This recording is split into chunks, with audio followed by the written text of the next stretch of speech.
Bueno, entonces nuevamente muy buenas tardes con todos y todas. Es un gusto y agradecemos su asistencia además en este eh, horario distinto a lo planificado. Agradecemos su asistencia a este espacio. El día de hoy continuamos con nuestro seminario, con nuestra tercera sesión de lectura del texto Mysterium Liberationis. Y bueno, el día de hoy tenemos la sesión titulada Teología de la Liberación y Marxismo, eh, escrito por un artículo escrito por Enrique Dussel. Como siguiendo el esquema de la sesión que también les hemos compartido por correo, vamos a tener unos 20 minutos donde el expositor, el ponente Marco, nos dará algunas claves de lectura del texto y una especie de resumen de lectura del texto también. Eh, Tendremos luego unos minutos para preguntas y consultas. Luego tendremos una pausa y después de la pausa tendremos un segundo bloque donde Marco nos presentará una clave de lectura más bien para reactualizar eh, esta mirada que presenta Dussel para pensarla hoy, ¿no? Con esta pregunta que nos planteaba, ¿no? ¿Es el marxismo un método útil para pensar en nuestra realidad hoy? ¿No? Entonces, siguiendo un poco esa estructura de sesión, yo voy a ir marcando un poquito los tiempos. Marco, si te parece, faltándote 5 minutos, yo voy a levantar la mano. Como vas a compartir pantalla, imagino, capaz que no me vas a... Entonces, cuando levanto la mano, de repente ahí sí, sí vas a ver ese detalle, ¿no? Entonces, faltando 5 minutos, yo te paso la voz de esa forma para que puedas ir cerrando y pues después ya se hace la ronda de preguntas y comentarios, ¿no? Ujú. Entonces, bueno, te doy el pase, Marco, para que puedas arrancar este primer bloque. Gracias. Muy bien, gracias Isabel también. Entonces, eh, lo que, lo que voy a hacer ahora es compartirles pantalla como hemos ido avanzando y el tema, primero también agradecerles, en realidad he tenido algunas complicaciones el día viernes y bueno, hemos encontrado un espacio para el día de hoy. Sé que es domingo también, sé que no necesariamente todos van a estar presentes, pero bueno, igual el espacio está siendo grabado y podemos tener un espacio para discutir en estos momentos breves. Voy a compartirles pantalla rápidamente para comenzar eh, y así podemos ir mirando un poco lo que nos dice Dussel, ¿no? En realidad, solo me demoro unos 30 segundos aquí. Creo que en este tercera sección hemos ido mirando, no, digamos, son como los grandes pensadores de la teología de la liberación de la época, ¿no? Por un lado, hemos mirado la historia de la teología de la liberación, es el gran historiador en realidad del que hemos mirado. Luego hemos trabajado más bien a Clodovil, que es el gran metodólogo de la teología de la liberación, ¿no? Yo por lo menos no encuentro otro tan importante en ese quehacer. Y ahora vamos a presenciar un quehacer de la teología de liberación de una persona que estuvo también enmarcado, incluso en el texto mismo él refiere como parte de un grupo de cuatro, ¿no? Menciona a Gustavo Gutiérrez, em, menciona a Boff y se menciona a sí mismo como parte de ese proceso de articulación entre la Universidad de Francia, de Lovaina, en Bélgica y también América Latina, ¿no? Es como una especie de puente que ellos están haciendo. Pero bien, no me voy a detener en detalles, sino más bien en algunos acentos, como bien lo decía Isabel. Paso entonces a esto. Em, esta breve síntesis pondrá acento en tres partes del artículo. Yo sé que el artículo se divide en cuatro, pero en tres partes, y esas tres partes las voy a resumir como en dos, para poder tener tiempo para discutir, porque es mucha información. Entonces, eh, Para este momento vamos a dividirlo en dos partes. Una primera que se mostrará el desarrollo histórico de esta relación que existe entre el marxismo y las teologías de la liberación, categoría además que ya utiliza fuertemente Dussel, ¿no? Las teologías. Y en segundo lugar, se profundizará en la relación más bien sobre las interpretaciones de este marxismo, ¿no? Algo que vamos a encontrar, ya ustedes seguramente habrán leído el texto y los que no se van a ir enterando, pero es estas miradas de diferentes formas de marxismo que se fueron desarrollando en el siglo XX y que no hay una sola interpretación, sino varias, y que esas varias interpretaciones tienen también acentos particulares, ¿no? O sea, digamos, una cosa es hablar de Gramsci y otra cosa es hablar de Althusser, ¿no? Otra cosa es hablar de Bloch y otra cosa es hablar de una interpretación mediada ya de Marx, del joven Marx principalmente. Pero bien, ya lo veremos en un momento más. Entonces, aunque las instrucciones de la Congregación para la Doctrina de la Fe, que aparecieron en el año 84 y 86, sin duda son importantes, mi impresión, o sea, mi lectura del texto, es que al ser documentos poco desarrollados, poco profundizados, con un matiz particular sobre Marx y con, diría yo, poca profundidad también en este trabajo de las teologías de la liberación, más bien termina siendo, digamos, termina sirviendo para realzar cómo las teologías de la liberación ya para los años 80 se habían desarrollado ya como una especie de teología fundamental, ¿no? Que ya es otro nivel de quehacer teológico, ¿no? O sea, no solamente lo práctico, sino en todas las arenas del quehacer de la teología.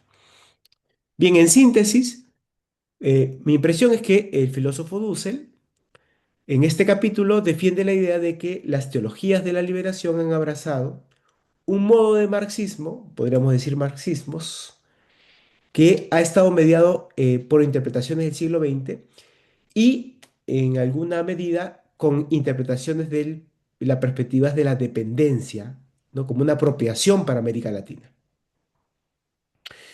A continuación, veamos algunos acentos para entender de qué se trata el texto. Primera sección, ¿no? La historia del encuentro con el marxismo. Dussel propone en este texto 5 etapas del desarrollo de la relación entre las teologías de la liberación y el marxismo. Estas relaciones han estado más bien impactados de diferente manera durante la historia en 5 pasos. El primero, ahora lo vamos a desarrollar un poco más, tiene que ver con una negación y una confrontación, ¿no? Expresadas fuertemente en algunas encíclicas en particular, encíclicas que hoy recordamos como la Rerum Novarum, por ejemplo, que estuvo muy en boga cuando nombraron a León XIV. El segundo momento donde los primeros encuentros desde la praxis fueron lo central, o sea, no a nivel teórico, sino a nivel práctico. Eso es un poco la intención de, me parece, de Dussel. O sea, la primera conexión es la práctica, no la teoría, con el marxismo. Un tercer momento que tiene que ver con el desarrollo de encuentros ya de más largo aliento, que tiene que ver con movimientos, con gobiernos de largo alcance. Pensemos en el gobierno en Chile, por ejemplo, o mayo del 68, y su repercusión en América Latina también. Cuarto, la alianza estratégica, ¿no? Para Dussel hay una alianza estratégica clave que se desarrolla ya en los años 80, fines de los 70, inicios de los 80, y finalmente las contradicciones de estas instrucciones que he mencionado hace un momento, ¿no? Entonces, estas son las 5 etapas que para Dussel ha pasado la relación desde fines del siglo XIX. Vayamos un poco a algunos detalles para entender de qué va esto, ¿no? Para Dussel, la primera fase supuso desde fines del siglo XIX hasta 1959. Aquí las encíclicas eclesiales fundamentalmente rechazaron al marxismo. Ejemplos emblemáticos fueron Rerum Novarum, cuadragésimo año, que rememora, ¿cierto? La red Unnovatum también. Mostraron que la Iglesia había rechazado cualquier vínculo con el marxismo. Esta confrontación, que es la categoría que le pone Dussel a este periodo, entre la Iglesia y el marxismo tuvo más bien como dos bloqueos, ¿no? Como desde dos miradas. Una primera desde la Iglesia, que rechazó todas las expresiones que devenían en un comunismo, ¿no? Expresamente, y asociado siempre a revolución, siempre a violencia. Y por otro lado, el marxismo que había asumido más bien una especie de ateísmo dogmático contra la fe. Entonces, ni desde la perspectiva, digamos, de un marxismo del siglo XX, ni tampoco desde la perspectiva eclesial, daban rienda suelta al diálogo. Eh, Esto cambia en una segunda fase que para Dussel es el primer gran encuentro, que se desarrolló entre el año 59 y el 68. Y como ustedes saben, aquí hay dos años claves, ¿no? 59, estamos hablando de la Revolución Cubana, que marcó la historia en América Latina, y el año 68 que va a cerrar, digamos, no solamente eclesialmente, sino incluso dentro de los movimientos sociales, ¿no? Entonces, aquí lo importante para Dussel es remarcar cómo la iglesia ha ido como transformándose a partir de Juan 23, ¿no? Y la llamada del Concilio Vaticano II, ¿no? Recuerden ustedes que Juan 23 hace todo un trabajo previo desde el año 59, con lo que los historiadores del concilio llaman no solamente el preconcilio, sino el preconcilio, ¿no? O sea, hubieron momentos de preparación, momentos preparatorios muy importantes, ¿no? Y que esto luego devino en una vinculación expresamente político-social. Este proceso político-social supuso la Revolución Cubana para América Latina, pero también la muerte de Stalin, por ejemplo, el 20º Congreso de Moscú, por ejemplo, en el año 56. Eh, y para Dussel, todo este proceso, tanto eclesial como, digamos, político internacional, nos invita por lo menos a pensar en vínculos prácticos entre la nueva izquierda que se iba transformando y los movimientos como la JOC, que es quizás el punto más emblemático aquí dentro de la juventud obrera, ¿no? Entonces, este camino tiene, digamos, el matiz de una nueva inspiración. Para Dussel, la inspiración de esta época es una inspiración totalmente altuseriana, ¿no? Esto es bien clave porque es una perspectiva totalmente estructural. No estamos hablando aquí de un marxismo meramente de clases, ni tampoco estamos hablando de un marxismo que llama a las personas a la guerra o a la violencia, sino que para Dussel la primera conexión tiene que ver con una mirada totalmente ideológica, es decir, una crítica a las ideologías. Entonces, el carácter práctico es un carácter más bien que se contrapone o que rechaza formas ideológicas estructurales inspiradas digamos, en la interpretación altuseriana que han terminado dañando a las clases menos favorecidas. Este camino entonces tiene este matiz y en palabras del autor, yo lo he traído aquí para recordarlo, decía, es ahora el pobre, el pueblo, los oprimidos históricos, los que llaman a su servicio tanto a cristianos como a marxistas, ¿no? Vean ustedes, el punto nodal no es ideológico, es totalmente práctico y esto es muy importante para Dussel. Y creo que nos ayuda también a entender cuál es la primera conexión que aparece. El tercer momento eh, se desarrolla más bien entre el año 68 y el 79.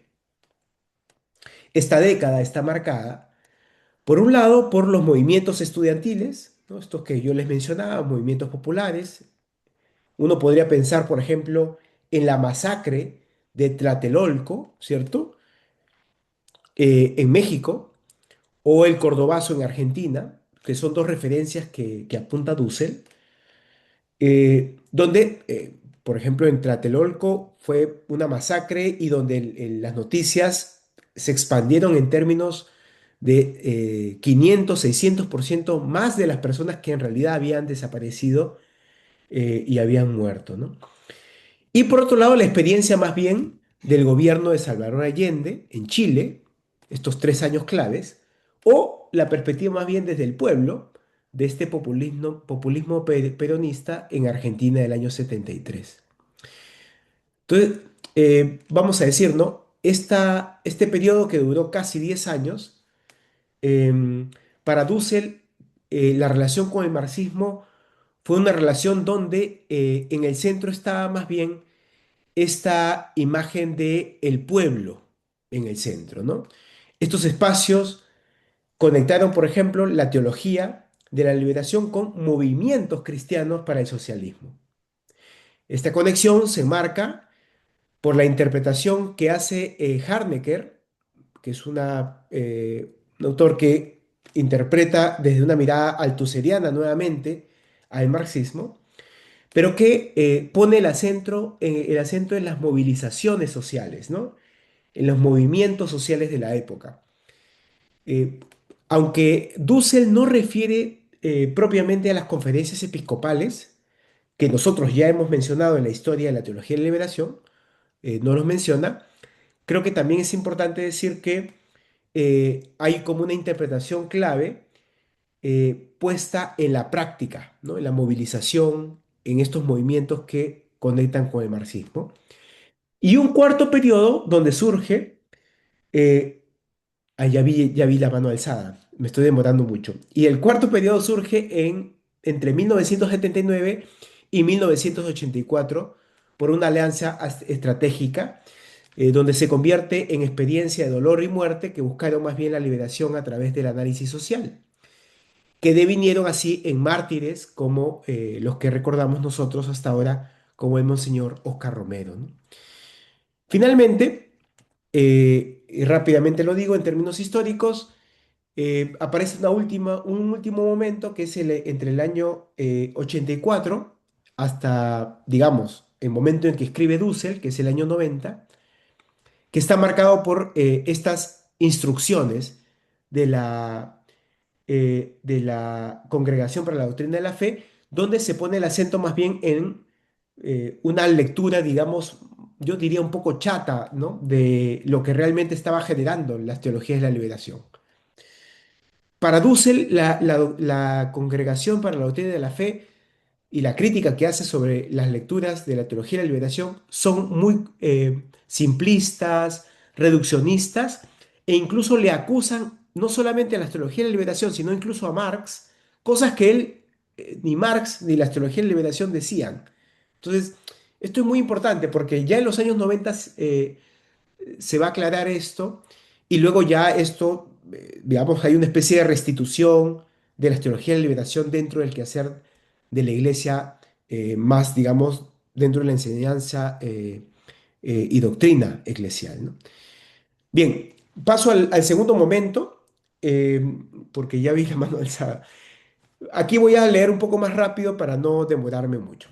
Esta segunda sección se propone adentrarnos más bien en las cuatro relaciones que existe entre los marxismos y las teologías de la liberación. Son cuatro momentos, ¿no? Uno, el discurso científico. Dos, el análisis marxista.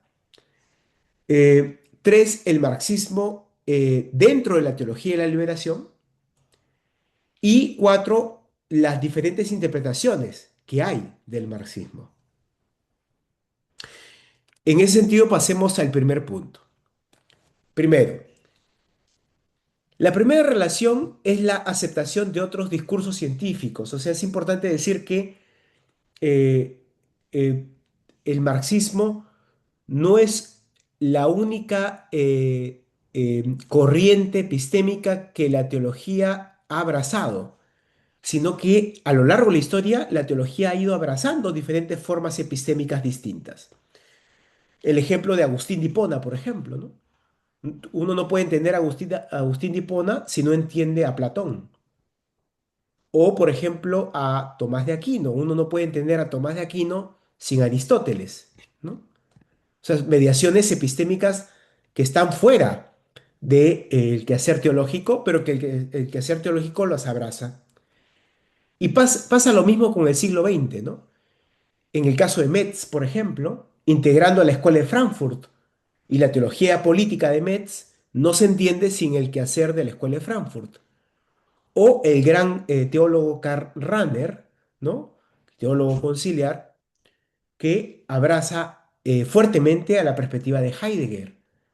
Entonces, el primer punto es clave, es no pensemos que la mediación marxista es una excepción, sino que la teología a lo largo de la historia ha abrazado una y otra vez diferentes formas epistémicas para que la teología sea audible para las sociedades contemporáneas. Y con Marx sería un intento como otros. Entonces, la primera tesis fuerte, me parece, que sostiene Dussel. La segunda tesis es la relación, digamos, y el debate sobre la aceptación de la mediación marxista para el quehacer de la teología. Entonces, aquí es clave, ¿no? Juan Luis II en el año 53, Joseph Comblan en el año 59, Gustavo Gutiérrez en el año 64 muestran ya las primeras intuiciones con respecto a la teología de liberación y su relación con el marxismo. ¿Sí? A veces se le acusa fuertemente a Gustavo Gutiérrez y en realidad lo que está haciendo Dussel es decir, bueno, en realidad hay un conjunto de 10 años antes que ya se está gestando estas vinculaciones con otros autores también. Y estas intuiciones arrojaron que el compromiso no solo es personal, sino también social y especialmente político, ¿no? Dussel ahí va a insistir fuertemente la atención. Para explicar con mayor rigor este compromiso, los teólogos recuperaron no las ciencias sociales en general, sino las ciencias sociales críticas, para que puedan entender la praxis, es decir, de abajo hacia arriba y no desde arriba hacia abajo, ¿no? Esa es un poco la idea. Este cambio de paradigma latinoamericano, el autor le pone un nombre. Dussel le dice, esto fue una revolución epistemológica. Eso es lo que sucedió con la teología de la liberación. Esta revolución pasó de las mediaciones de la historia tradicional, que se había llevado durante mucho tiempo, a mediaciones más bien de las ciencias sociales críticas y especialmente el marxismo por primera vez, en esos años 50 en adelante. Entonces, este es un segundo momento clave, ¿no? Em, las ciencias sociales como mediación clave y las ciencias sociales críticas, especialmente el marxismo, como mediación que me permite o nos permite entender la praxis de manera mucho más clara, ¿no? Esa es un poco la idea. Y aquí entramos a un poco más de detalle. La tercera tesis. La tercera relación de la teología y la liberación se realizan con cierto tipo de marxismo, ¿no? Esto es muy importante para Dussel aclarar esto.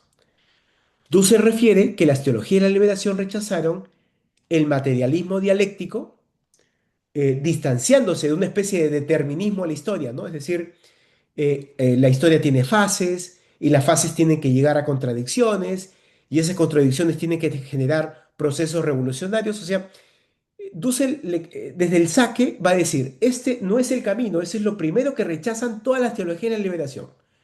El materialismo dialéctico no es algo que abraza las teologías de la liberación y por eso las personas, digamos, que acusan a las teologías de la liberación de que han cometido el materialismo dialéctico, lo que realmente están develando es que no han leído nada de las teologías de la liberación en realidad. Este rechazo llevó a las teologías de la liberación a abrazar las lecturas secundarias de Marx, ¿no? Eso es muy importante, ¿no? No leían a Marx directamente, sino mediados por otros autores. Y dos, la recuperación principalmente del joven Marx, ¿no? Que es un poco la crítica fuertemente más hacia las ideologías, en realidad. Asimismo, la influencia de los franceses fue clave en estas relecturas. Monnier, Lebré, por ejemplo, que participó incluso en el Concilio Vaticano II, Teilhard, fueron fundamentales. Otros autores importantes fueron, por ejemplo, bueno, aquí yo pongo algunos, no me voy a detener en ellos. Quizás me voy a detener en las corrientes principales que apunta Dussel. ¿Qué corrientes marxistas fueron las que fueron abrazadas por las teologías de liberación para entender la realidad que vivían en esa época? Bueno, uno, la perspectiva de Antonio Gramsci, clave, y yo diría incluso ahí esta mirada sobre el intelectual orgánico como fundamento de este proceso de transformación. Dos, la tradición de las escuelas de Frankfurt, principalmente la primera generación, y esta mirada sobre la dialéctica negativa, ¿no? Eh, eh, digamos, desarrollo donde la teoría y la praxis en realidad deberían vincularse, ¿no? Tres, el pensamiento de Ernest Bloch, es decir, el principio esperanza, ¿no? Esta trilogía que tiene Bloch para presentar las utopías posibles, ¿no? Como procesos de liberación. Y el cuarto, que ya lo mencionamos, la perspectiva de Althusser, ¿no? Una perspectiva fuertemente estructural. Entonces, es importante notar que son cuatro mediaciones principales. Sin embargo, todas estas perspectivas fueron, y esto es lo más importante quizás, superadas por la influyente perspectiva de la dependencia que criticaba al desarrollismo y al mismo tiempo permite la ruptura epistemológica de las teologías de la liberación. Es decir, eh, el marxismo está abrazado por medio de las perspectivas de la dependencia que se desarrollaron en América Latina. Y estas perspectivas de la dependencia hacían el esfuerzo de criticar formas de desarrollismo o formas, digamos, de subordinación dentro del globo terrestre, ¿no? Finalmente, la cuarta tesis, y ya con esto termino, se tratará las diferentes interpretaciones de los teólogos de la liberación, de los marxismos, con diferentes énfasis en particular. Y aquí yo menciono algunos autores y libros que pueden ayudar también si alguien quiere más bien profundizar y que Dussel sugiere, ¿no? Eh, en el marco de las teorías de la dependencia que latinoamericanizaron el marxismo, se debe mencionar algunos representantes claves. Hugo Asman, por ejemplo, Teología desde la Praxis de Liberación del año 73, Porfirio Miranda, Marx y la Biblia, el año 69, Rubén Alves, en su tesis Hacia la Teología de la Liberación, del año 68, entre otras marcaron como una especie de kairos, ¿no? Con diferentes acentos. Por ejemplo, Pinto recoge al joven Marx y a Marcuse, ¿no? Con esa crítica a la técnica o a la tecnología. Asman, por ejemplo, recupera a Gramsci y a Lukács. Juan Luis II, el gran teórico, digamos, de la teología de la liberación, este uruguayo, acentúa la crítica a las ideologías, por ejemplo, sirviéndose de las ciencias sociales, o Gustavo Gutiérrez, quien recupera a Mariátegui, combinándolo con Gramsci o Althusser. Otros importantes desarrollos existen en otros libros que aquí yo he puesto y ustedes lo tendrán en el documento, como para acentuar algunos autores, ¿no? Yo pongo aquí a José Míguez, a Leonardo Bosch, por ejemplo, con su crítica al capitalismo, o por ejemplo a Clodovis Boff con sus trabajos vinculados al Althusser, o el mismo John Sobrino, que ya todos conocemos seguramente, ¿no?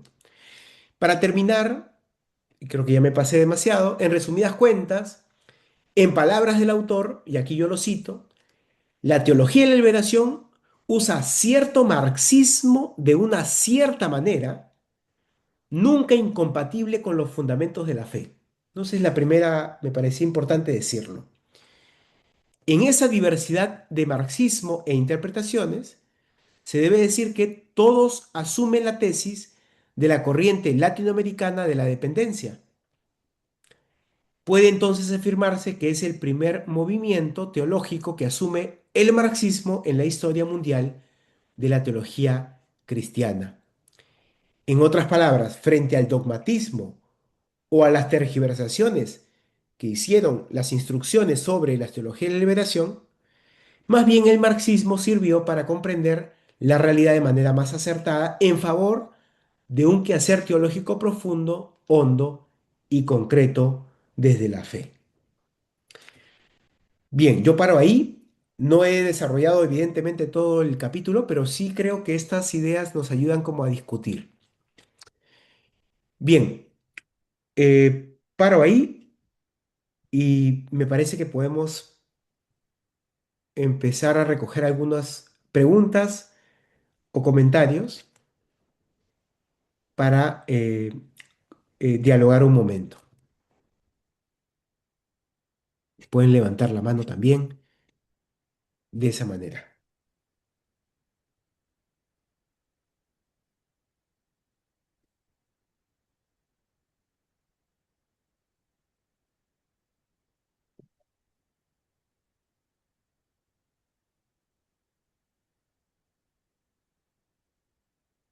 Yo tengo aquí una pregunta por el chat mientras que por ahí se van animando. Eh, Pedro nos dice, ¿qué características del marxismo, en caso de que existan, influyen en la mediación hermenéutica de autores como Gustavo Gutiérrez? ¿Influye el marxismo en la manera de leer la Biblia en los autores de la teología y la liberación? Yo diría dos cosas para responder en ese orden tu pregunta. La primera es, recordemos que la clave hermenéutica siempre supone como una especie de juego dialéctico, ¿no? Es ir hacia atrás, pero para finalmente mirar el presente.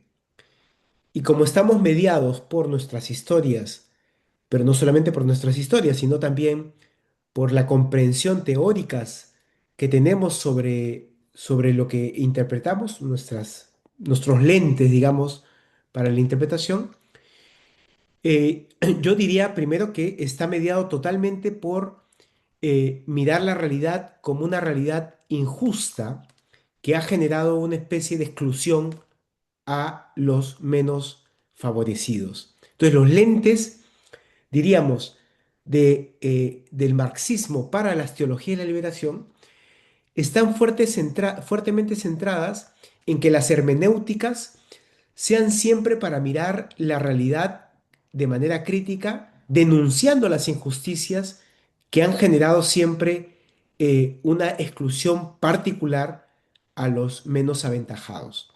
Entonces, mi primera respuesta sobre la primera pregunta es sí, están totalmente mediados y están mediados por una mirada de la realidad totalmente, digamos, injusta.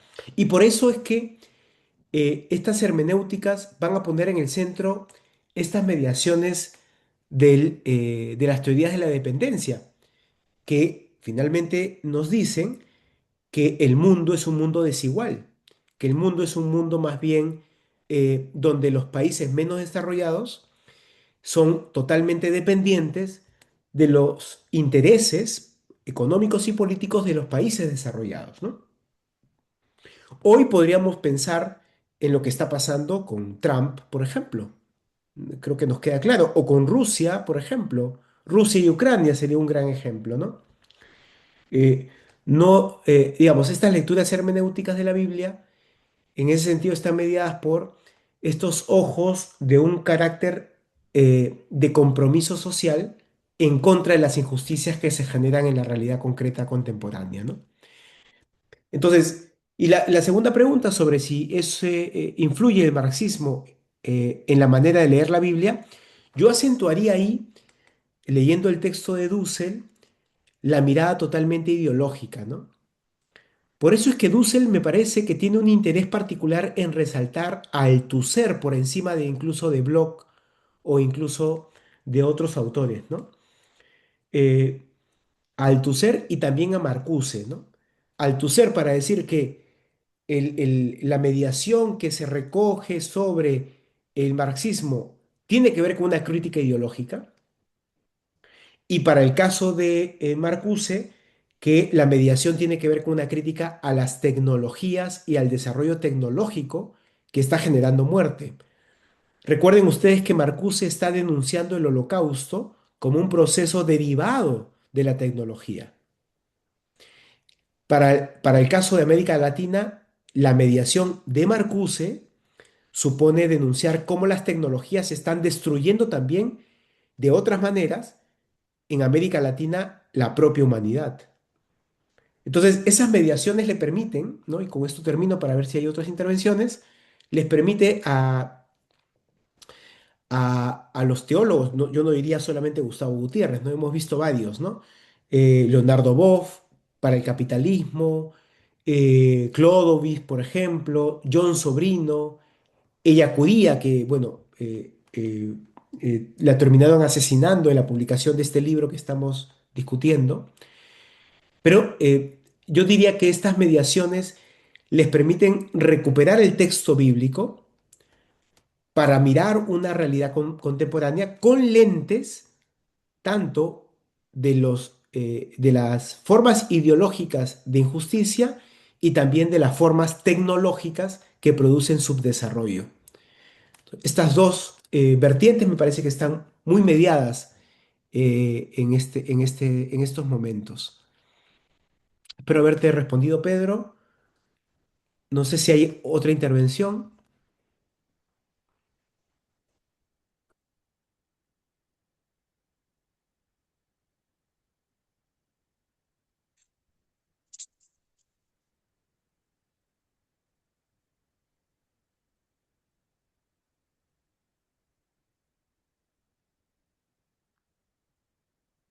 Me parece que no. ¿Ok? Si no tiene... Sí, no sé si se me escucha. Sí. Hola, David, me parece.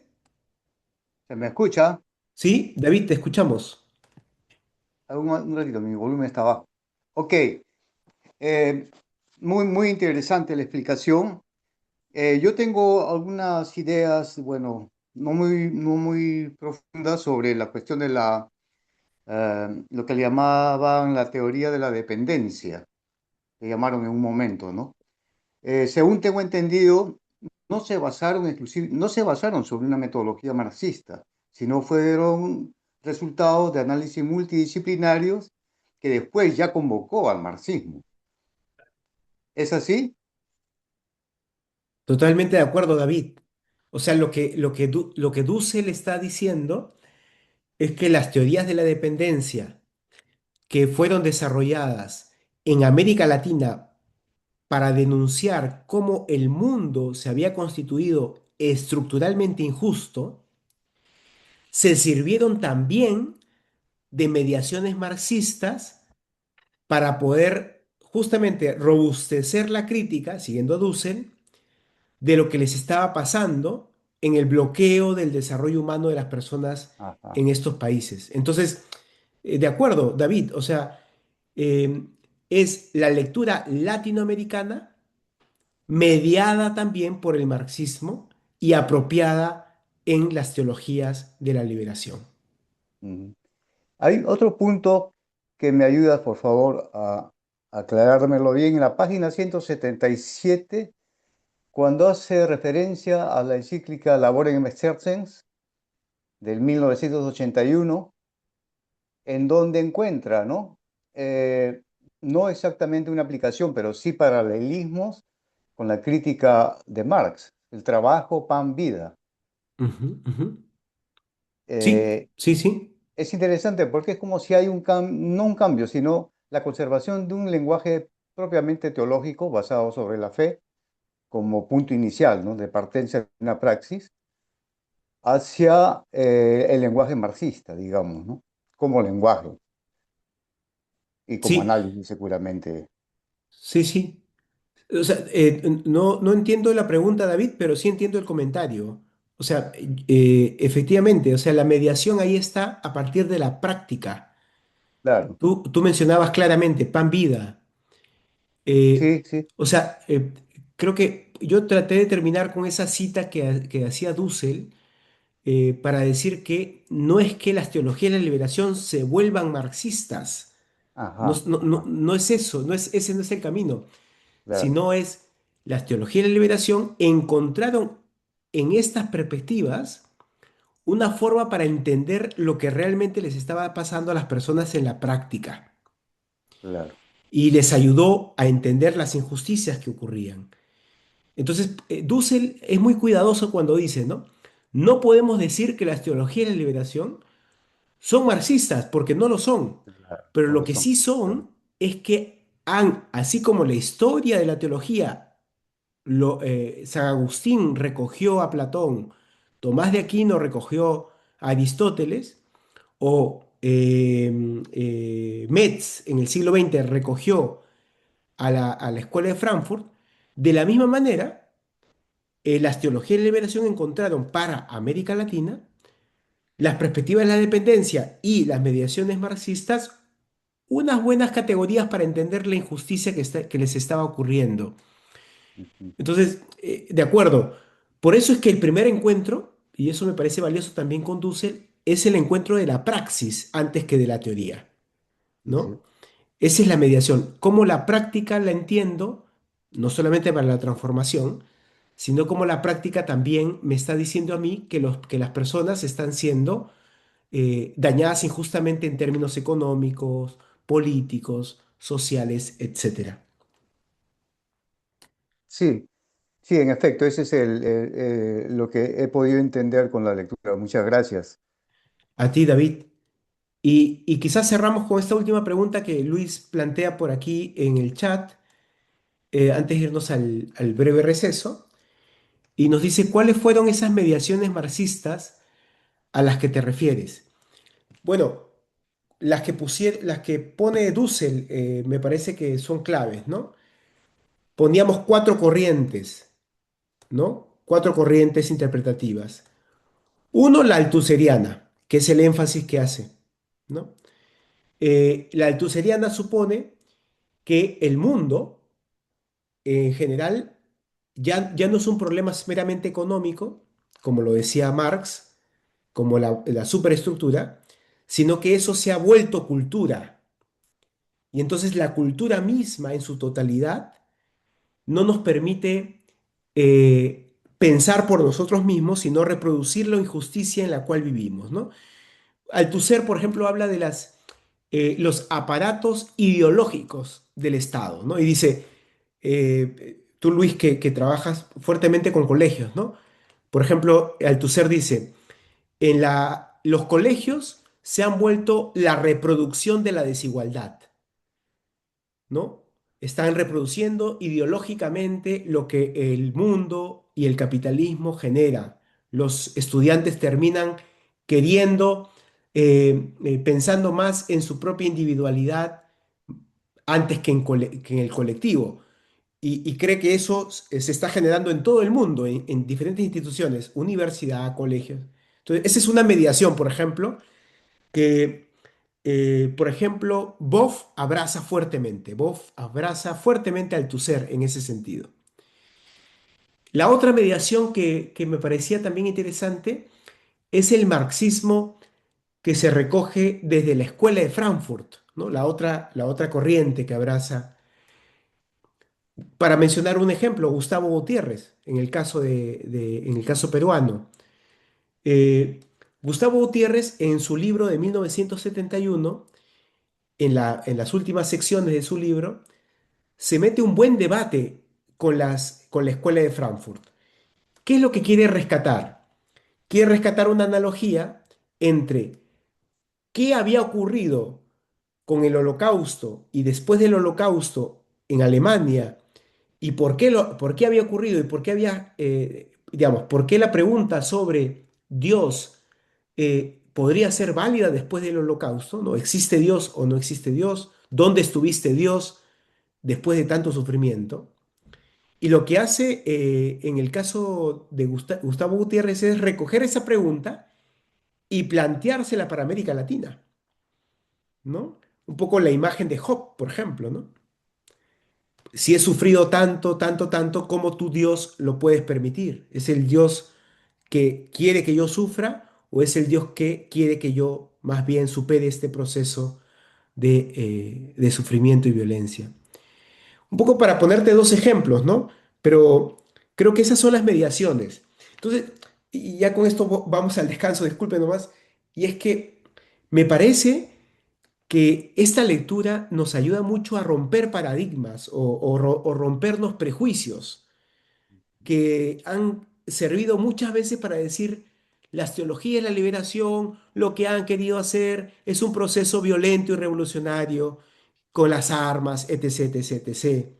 O que han querido renunciar a la doctrina social de la iglesia, o han abrazado categorías de clases, y en realidad vemos que primero es más diverso de lo que pensábamos. Segundo, la prioridad está en que el anuncio de reino es un anuncio de reino que necesita entender la realidad y por eso va a categorías marxistas. Y tercero, la teología de liberación por eso no es marxista, así como la teología agustiniana no es platónica, ni como la teología de Tomás de Aquino no es aristotélica. De la misma manera, la teología de la liberación no es marxista, sino que utiliza las mediaciones para entender las injusticias en el mundo. Bien, paro ahí, se va el tiempo y yo creo que con eso podemos ir a un descanso y venimos entonces en 5 minutos.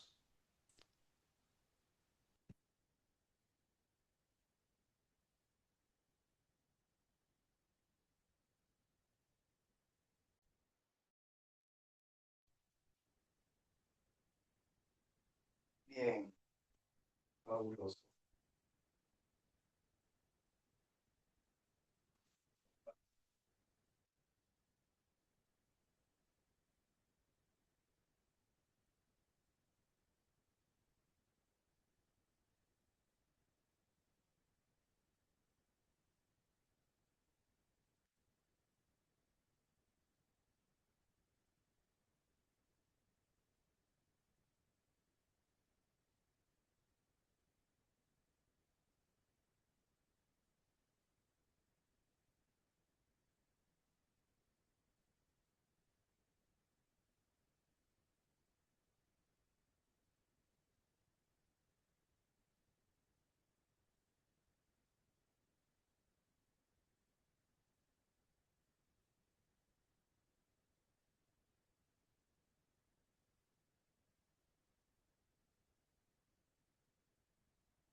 Muy bien. Eh, Creo que ya hemos tenido un buen descanso. Entonces ahora pasamos a este segundo momento. Y este segundo momento pretende más bien ser una relectura propuesta a partir de este trabajo que estoy teniendo por aquí, em, y cómo podríamos pensar en otro tipo de mediaciones, ¿no? Que en este caso tengan un eco desde Marx, desde estas nuevas lecturas, como las lecturas que hemos visto con las teorías de la dependencia, con Althusser, con Bloch, entre otros. Y para eso voy a compartirles pantalla para mirar brevemente el tema que he ido trabajando en este tiempo, ¿sí?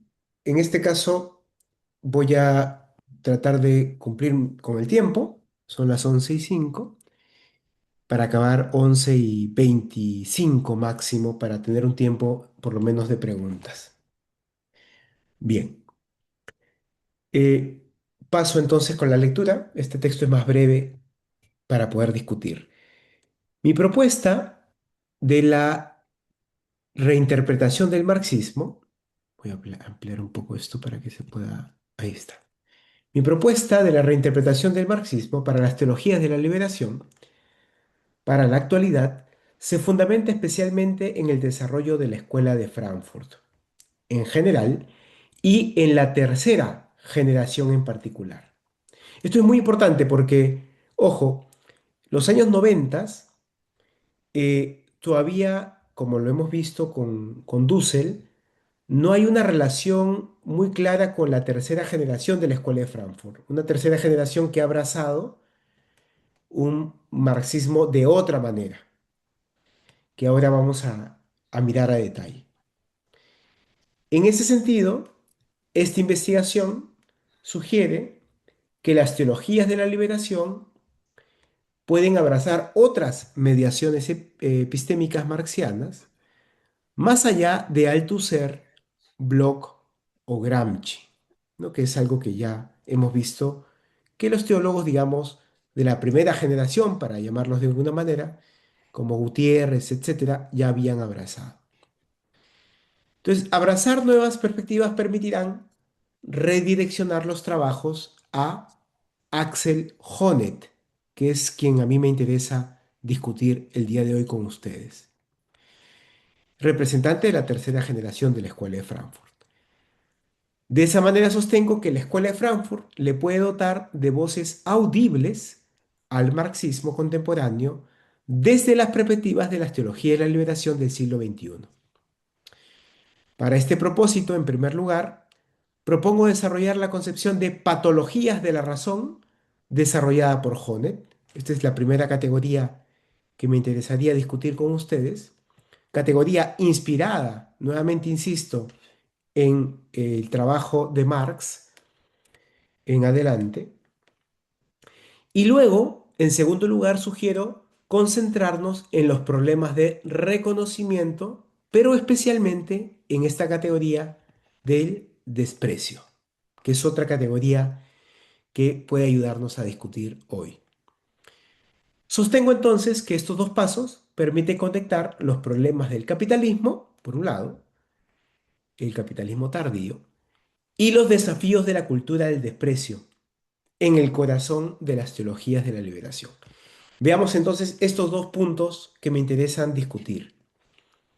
Primer punto, patologías de la razón en las teologías de la liberación. Si el diagnóstico marxiano en el siglo XX fue sobre las ideologías desde las perspectivas de Gramsci o Althusser, sugiero que ahora nos concentremos en las patologías de la razón. Estas patologías de la razón son los síntomas que la sociedad manifiesta cuando, y aquí viene la lógica, existe una disonancia entre el principio ético y la realidad desarrollada. Explico rápidamente esto. Eh, para Honneth hay una especie de patología o patologías que se han desarrollado hoy en la vida contemporánea. ¿Cómo funcionan estas patologías? Es que, por ejemplo, si el ser humano nació con dignidad, porque ese es el principio que fundamenta al ser humano, cuando uno mira su desarrollo histórico en la vida concreta, lo que pasa es que esa dignidad se rompe o se bloquea. Y entonces hay una especie de disonancia. El sujeto se supone que es digno humanamente y de manera inherente, pero en términos reales lo que sucede es que lo tratan como una persona no digna, por medio del racismo, por medio de la desigualdad, por medio del acceso o no acceso a la educación. Esta disonancia genera una tensión negativa en los seres humanos que termina bloqueando sus propios desarrollos o florecimientos. Estos bloqueos son las patologías de la razón. Detectar estas patologías pueden ayudarnos a encontrar una tensión entre el despliegue, por ejemplo, de las capacidades de las personas, ¿no? Una persona que, no sé, le interesa estudiar medicina y tiene capacidad para eso, o tiene capacidad para ser docente, o tiene capacidad para ser eh, religioso o religiosa, ¿no? Tiene el despliegue entre esas capacidades y los bloqueos que las personas sufren debido a las injusticias en donde se encuentran.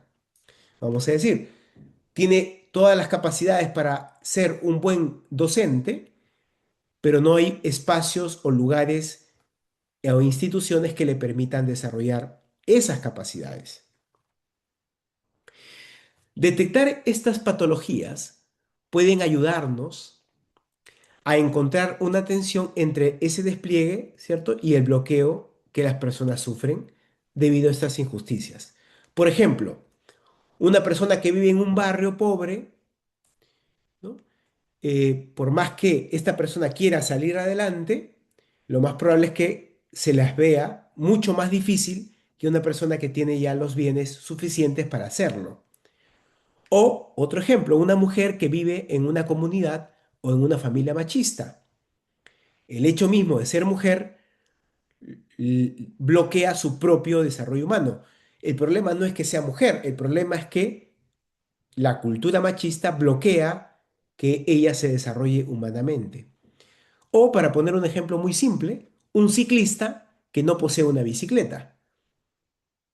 Va a necesitar medios para eso y si no los tiene, entonces finalmente no va a desplegar sus propias capacidades. Las patologías entonces funcionan en esa tensión. Quiero que agarren esa primera idea. En todos los casos hay una disonancia entre lo que podría desplegarse, lo que humanamente uno podría hacer, y lo que termina sucediendo en la realidad. Esta imagen, por ejemplo, los sueños no cumplidos y luego las responsabilidades que eso supone, ¿no? Cuando una persona no se desarrolla humanamente o no llega a estudiar lo que quiere, lo más probable es que uno diga, ok, es porque no te esforzaste lo suficiente. Y lo que estoy diciendo aquí es que no se trata solamente de esfuerzo, se trata de condiciones que bloquean ese desarrollo humano. Uno podría hacer el ejercicio incluso en nuestros propios casos particulares, ¿no? Todos los que están aquí tienen algún tipo de profesión, pero también podrían preguntarse qué hubiese pasado si hubiesen tenido más condiciones o mejores condiciones de vida para que se desplieguen como religiosos, profesores, académicos o lo que ustedes hayan decidido ser. Las condiciones, lo que quiero decir, importan y para Axel Honneth importan en términos de que incluso pueden bloquear tu propio desarrollo humano. Estas disonancias, el teólogo Schillebeeckx las llamó experiencias de contraste. experiencias que develan, por un lado, el sufrimiento de las personas, ¿no? Porque uno sufre cuando uno no se desarrolla humanamente, y por otro lado, el darse cuenta que lo que ocurre no es correcto para su vida o para su comunidad.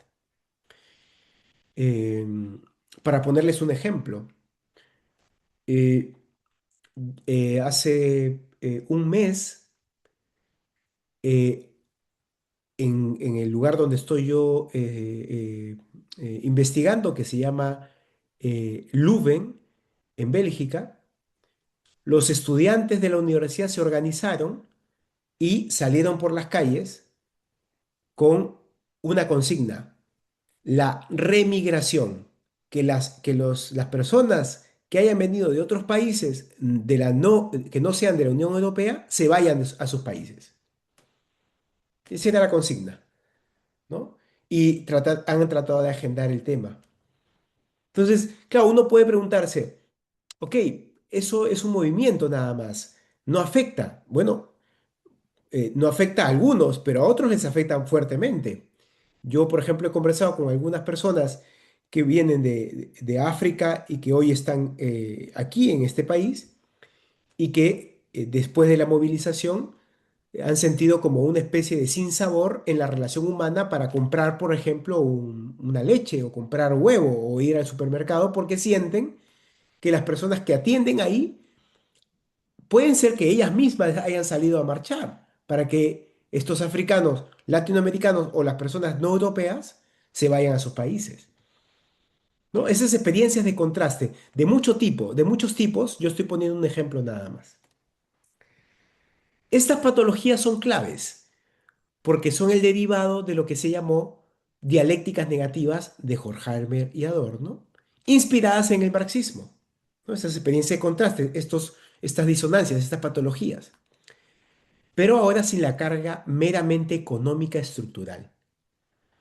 En este sentido, sugiero que estas patologías de la razón puedan ayudar a diagnosticar el quehacer de las teologías de la liberación en el terreno del siglo XXI, donde lo económico también se expresa en lo cultural, y que eso afecta finalmente la vida de las personas, bloqueando sus florecimientos humanos. Sí, esta es un poco la primera idea que me interesa discutir. La genealogía del concepto es el siguiente. Marx habla de estos problemas económicos estructurales.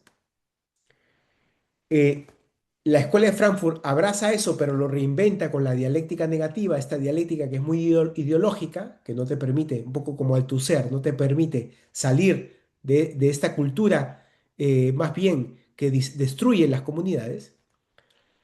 Y ahora, con las experiencias negativas o de contraste y las patologías, lo que aparece es que es una nueva interpretación porque hace que la persona se bloquee humanamente, ya sea por condiciones de la vida misma o la cultura en la cual se encuentra. La segunda sección, y aquí y con esto vamos cerrando, tiene que ver más bien con el desprecio. Axel Honneth en 1992 publicó su libro sobre el reconocimiento. En este texto alertaba que existen tres formas de reconocimiento, pero al mismo tiempo también tres formas de desprecio. Eso es un poco el retrato de la realidad, ¿no? Que él encuentra. Para el filósofo de la tercera generación de la Escuela de Frankfurt, se trata de apuntar al reconocimiento en tres esferas de la vida: el amor, el derecho y la solidaridad. El amor, el derecho y la solidaridad. Cada una de estas tres formas de reconocimiento permiten que el ser humano florezca. Entonces, vamos a decir, si una persona puede desarrollarse humanamente, necesita el amor, necesita un reconocimiento del derecho, de la dignidad humana, y necesita un reconocimiento, diríamos, de la contribución que el sujeto ha hecho al país o a su comunidad. Cada una de estas tres formas de reconocimiento permiten que el ser humano florezca. Esto es central, porque para las teologías de la liberación, que apuntan a un proceso liberador en todas sus dimensiones, el reconocimiento es requisito fundamental para que las personas sean valiosas. De esta manera, los tres puntos serían: uno, el reconocimiento del amor que se manifiesta en la amistad o en las familias permiten un desarrollo de la autoestima. Entonces las personas necesitan tener amigos o en la familia necesitan tener un soporte. Sin eso, la autoconfianza se destruye.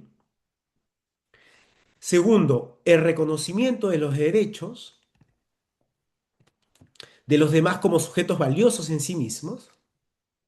Y aquí esto permite una dignidad humana universal y de esa manera el autorrespeto que uno tiene hacia sí mismo. Aquí el ejemplo claro es, si es que a ti en la vida cotidiana no te respetan humanamente, tu autopercepción sobre tu propia dignidad humana se destruye. Esa es un poco la tesis de Honneth. O sea, vean ustedes, porque rompe con el paradigma de que primero hay que amarnos a nosotros mismos para luego amar a los demás. Aquí Honneth dice, cuidado, porque el amarte a ti supone que tú percibas que las personas también te amen. No es una mirada aislada meramente, no es totalmente relacional. Y tres, el reconocimiento que se le otorga a una persona por sus contribuciones en el mundo, ¿no? Aquí podemos poner el ejemplo. Ustedes, por ejemplo, que varios de ustedes yo sé que son, algunos son sacerdotes, otros, por ejemplo, son parte de congregaciones, y en ese proceso de contribución, lo que dice Honneth es, bueno, el acto solidario, incluso desinteresado, también necesita un reconocimiento de la comunidad, porque eso hace que tú te valores en tu propia autoestima. Si la persona o la comunidad no valora lo que tú haces, tu autoestima se quiebra. Entonces, vamos a decir, y ya con esto voy terminando, a este respecto, Dios, en este caso, se revelaría desde esta mediación hacia la liberación de la autoconfianza, autorrespeto y autoestima, pero en todos y cada uno de estas aristas de forma relacional. No puedo entender mi confianza, mi respeto o mi estima si no es en relación con los demás, ya sea en el ámbito donde cada uno se desarrolla. Sin embargo, el problema estriba en que para la sociedad contemporánea, las formas del desprecio son justamente los claros indicadores de esos bloqueos de la vida humana, en estos tres sentidos. Entonces, estos bloqueos generan no solo sufrimiento en los seres humanos, sino principalmente su propia deshumanización, porque no se aman, no se respetan humanamente y no son reconocidos por lo que hacen para la comunidad. Yo creo que eso le pasa, bueno, yo sé que también hay una buena cantidad de profesores aquí, es lo que le pasa a la institución de la educación en el país. Uno sabe que el proceso educativo es un esfuerzo muy importante, pero la sociedad no lo valora. Tanto así que en términos económicos, desde el Estado, prefieren no invertir más en educación, sino más bien redireccionarlos a otros espacios para potenciar la empresa, etcétera, ¿no? Por ello, el bloqueo de estas tres formas de reconocimiento son las patologías de la razón, que tienen un nombre explícito, el desprecio. Aquí Honneth ofrece un acento particular. El desprecio ya no es económico, como lo pensaba Marx, sino fundamentalmente cultural. No existe solo estructuras económicas de desigualdad, que también las hay, sino que ahora la cultura se ha vuelto una forma de vida del desprecio. Las personas ya no son amadas, ya no son respetadas y ya no son valoradas. En el caso peruano, el ejemplo claro, además de la historia que hemos tenido, como por ejemplo el conflicto armado interno donde las personas no solamente no fueron amadas, respetadas ni valoradas, sino que con eso fueron matadas, también podemos pensar en las muertes de Inti Brian y también de las más de 50 personas matadas en nuestro país. Y así uno puede ir una y otra vez mirando nuestro círculo de eterno retorno. No existe solo entonces estructuras económicas de desigualdad, sino también es una cultura del desprecio. Por lo contrario, las sociedades del desprecio hacen de las personas vidas dañadas humanamente. Se vuelven patologías sociales. Para terminar con este último párrafo, las teologías de la liberación entonces presentan un núcleo claro desde esta recontextualización. La opción preferencial por los pobres ahora debe ser visto como una opción preferencial por los despreciados, por quienes han sido discriminados por sexo, género, raza, color de piel o forma de hablar. De esa manera, el acto liberador de la teología de la liberación es un acto de reconocimiento de la vida humana del otro, sabiendo que ha pasado por un proceso patológico, ¿no? Este reconocimiento no es general, sino tiene rostro, tiene nombre, tiene apellido y, ojo, tiene historia.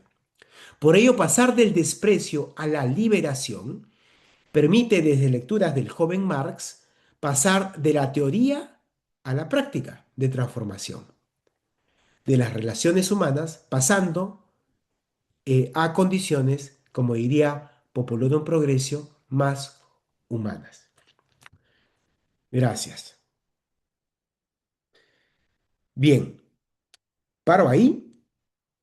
Tenemos todavía unos minutitos breves para escuchar sus reacciones, que a mí en particularmente me interesan mucho, o para tener preguntas o comentarios sobre esta mirada.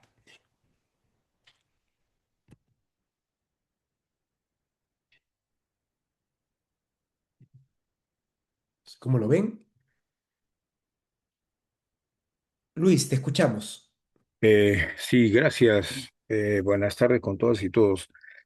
El, Hace unos años, alrededor un poco de los tiempos de la pandemia, fuimos invitados un poco por un colegio prestigioso, no interesa el nombre, imagino que hay otros colegios así, colegio religioso, porque estaban cumpliendo años de importantes de trayecto educativo.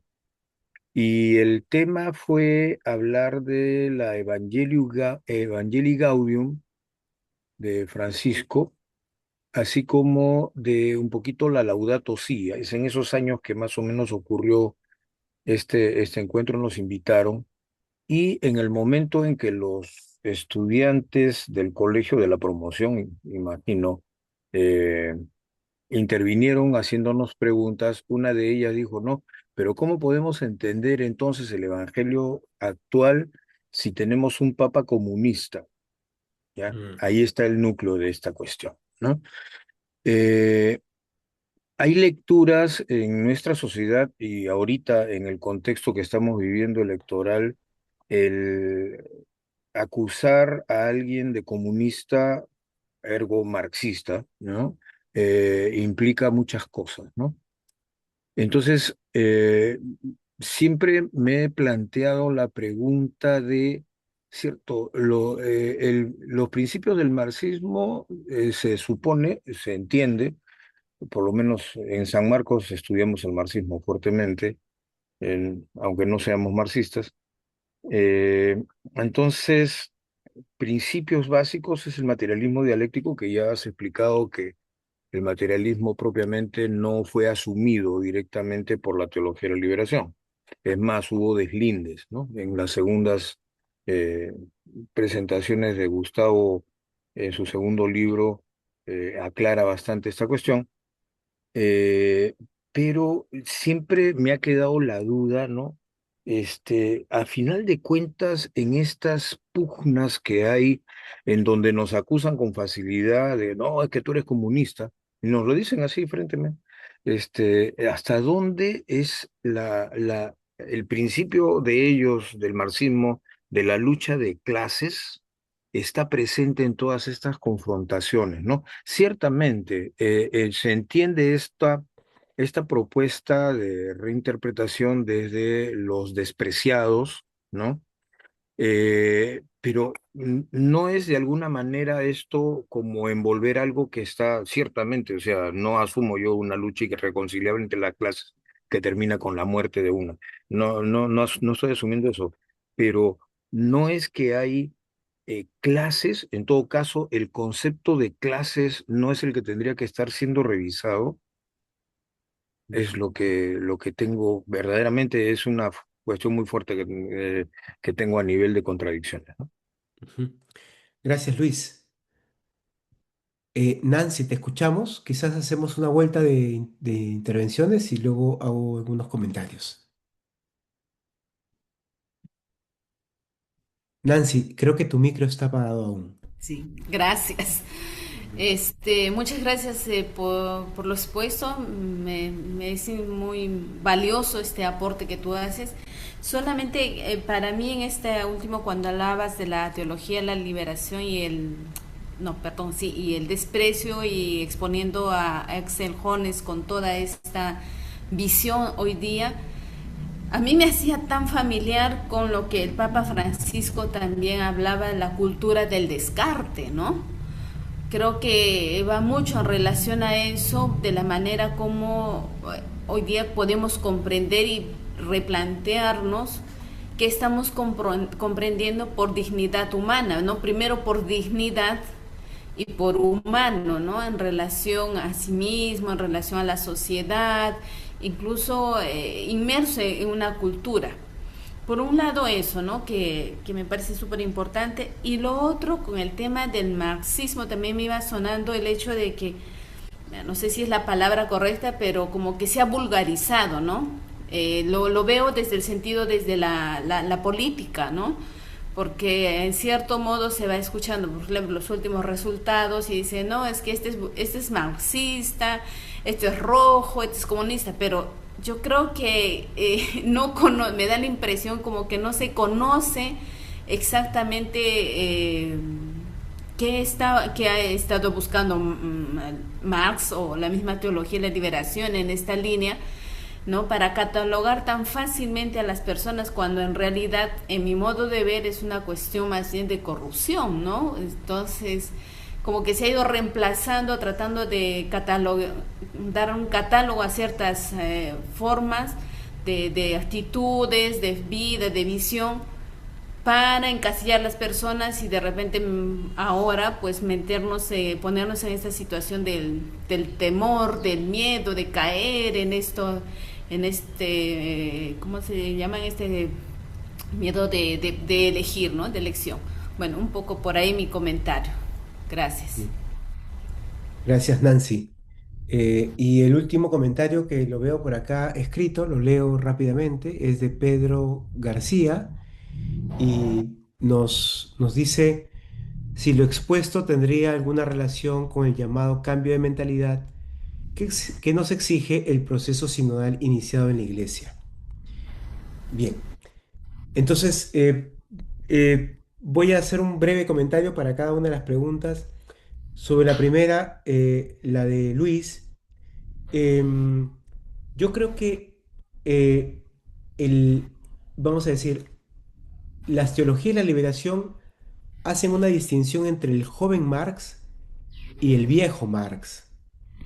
Y me parece que esto es muy importante porque la perspectiva sobre las clases sociales aparece fuertemente determinado por la plusvalía en el viejo Marx, digamos, del capital, y no así en el joven Marx, que está más bien pensando en nivel ideológico.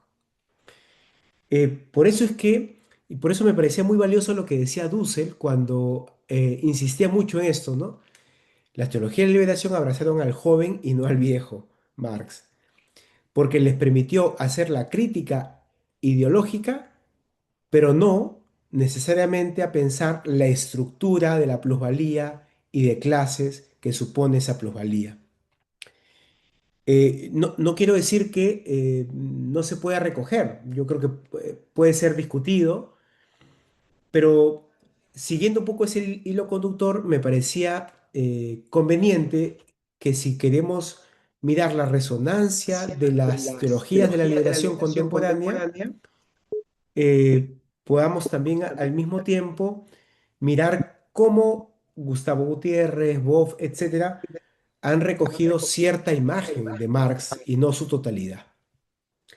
Y por eso lo ideológico me parece que está en el centro. Ahora, eso no quiere decir que no haya o no se piense que haya personas siempre más desfavorecidas que otras. Justamente de eso se trata el carácter ideológico, que las personas, al no tener ninguna posibilidad de poder optar económicamente o potencialmente en espacios más críticos, entonces se aliena y reproduce esa imagen donde esta, la última persona, la desvalida, termina también siendo la más perjudicada, pero en nivel ideológico como crítica, ¿no? Y por Ven, eso, ven y, aquí, mi gordita. y por eso, y ahora sí ya puse el silencio a Clara, y por eso Honneth también recupera al joven Marx más que al viejo Marx. O sea, está en la misma línea, digamos, que Gutiérrez en adelante. Y por eso me parecía que podría resonar mucho la idea de la imagen del desprecio, de la patología, que, ojo, no evita hablar de las estructuras económicas, pero entiende también que eso se produce en términos culturales hoy, después de la caída del muro de Berlín, digamos, ¿no? O sea, hay una insistencia ahí. Lo segundo tiene que ver con lo que había preguntado o comentado Nancy. Eh, yo ahí diría sí y no. Sí que sin duda hay una conexión clara con la cultura del descarte que el Papa Francisco impulsó tanto y que agendó también sobre este tipo de formas de violencia. Por ese lado sí. Y por otro lado no, por el razonamiento que tiene Honneth cuando habla sobre esa contradicción o esa patología entre el principio y la realidad, ¿no? Honneth pone un ejemplo bien interesante, ¿no? Dice, el Ministerio de la Mujer. El Ministerio de la Mujer debería tener como principio fundante proteger una igualdad entre los hombres y las mujeres y que las mujeres no sean violentadas. Lo vemos en la práctica cómo funciona la institución y decimos, oye, eso no corresponde con lo que realmente debería hacer, ¿no? En la práctica, el Ministerio de la Educación no protege o no hace su trabajo o etcétera, etcétera, etcétera, ¿no? Esa contradicción es la que le interesa a Axel Honneth. Y eso me parece que el Papa Francisco no desarrolla o no va por ahí la particularidad del Papa Francisco, ¿no? Pero creo que podrían complementarse sin duda. Y para terminar, y ya con esto vamos cerrando, eh, sobre la pregunta de Pedro García, yo estoy de acuerdo que tiene que ver con un cambio de mentalidad. Hasta ahí estoy totalmente de acuerdo con Pedro. Em, ¿Cuál es el tema aquí? Es que, vamos a decir, ¿no? El proceso de sinodalidad ha abrazado tres principios, todos sabemos eso, ¿no? El principio de misión, el principio de participación, ¿cierto? Y el principio de comunión. Ok, eso lo podemos ver en todos los documentos por países y luego el documento final, tanto el 2023, el primero y el 2024. De acuerdo. Eh, el problema está en que desde la perspectiva de las teologías de la liberación y desde la perspectiva desde esta nueva relectura, el problema no está en mayor participación. el problema tampoco está solamente en cumplir la misión o en la comunión, sino que estas tres imágenes de cambio de mentalidad, de acuerdo con eso, y del proceso sinodal, tengan una particular énfasis en una opción por los vulnerables, en este caso por los despreciados. Entonces creo que para terminar con esto, creo que los trabajos sobre sinodalidad pueden tener un buen camino y un mal camino. Un buen camino en la medida que se tome en serio de que en todo proceso participativo siempre hay espacios de exclusión o que nuestra propia Iglesia católica debe de revisar qué cosas ha hecho mal para que no los vuelva a hacer, ¿no? Eso decía Skillebeck, por ejemplo, ¿no?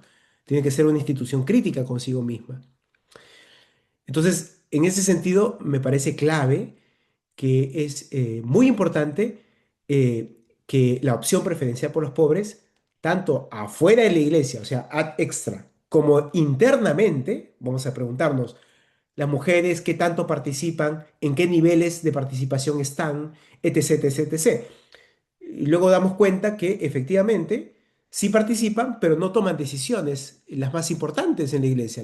Si uno mira hacia arriba, las mujeres van desapareciendo y van apareciendo más hombres. Eso es algo concreto, es algo real, descriptivo. Entonces, ese es por un lado, ¿no? Si empezamos a mirar así las cosas en términos de sinodalidad, me parece que es un buen camino el tema, para que seamos críticos con esta construcción. Pero ¿en qué términos puede ser negativo el tema? Es que pensemos que de lo que se trata es de que las personas participen más, pero que no tomen decisiones. O que pensemos que el proceso sinodal suponga que las personas se reúnan en una mesa para conversar, pero luego al momento de sacar el documento, de recoger los temas, excluyamos lo que nos interesa y pongamos lo que nosotros defendamos. O sea, vamos a decir, puede haber procesos muy incluso perversos que pueden ser maquillados con la idea de la participación, la comunión y la misión. Y me parece que el Papa Francisco, cuando puso en agenda la sinodalidad, y yo creo que toda la iglesia agradecemos mucho haberlo puesto como un tema central, el Papa Francisco también al mismo tiempo estaba pensando en una identidad que él no puede, que no pudo evitar nunca, ¿cierto? Su teología del pueblo, ¿no? Una teología del pueblo que había desarrollado ampliamente desde Argentina y que tenía una opción por los vulnerables. Entonces, yo diría más bien que reincorporemos, conectemos esta opción y que la sinodalidad realmente sea de participación y de representación, ¿no? Pero bien, esos serían mis comentarios. Eh, Muchas gracias. Gracias a ti también, Carlota. Entonces, ya con eso terminamos. No sé si hay voy a ver aquí. Bien.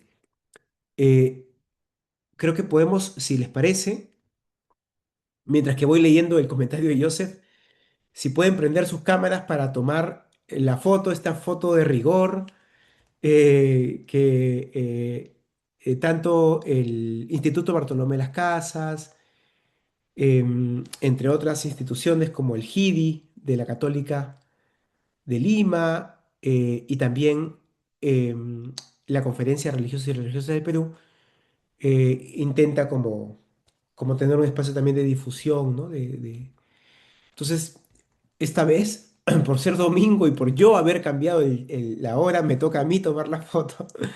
Así que voy a tomarla ahora mismo. A ver. Bien, cuento entonces hasta tres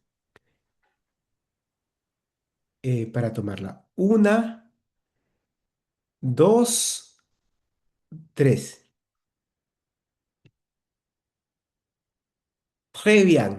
Muy bien, ya estamos.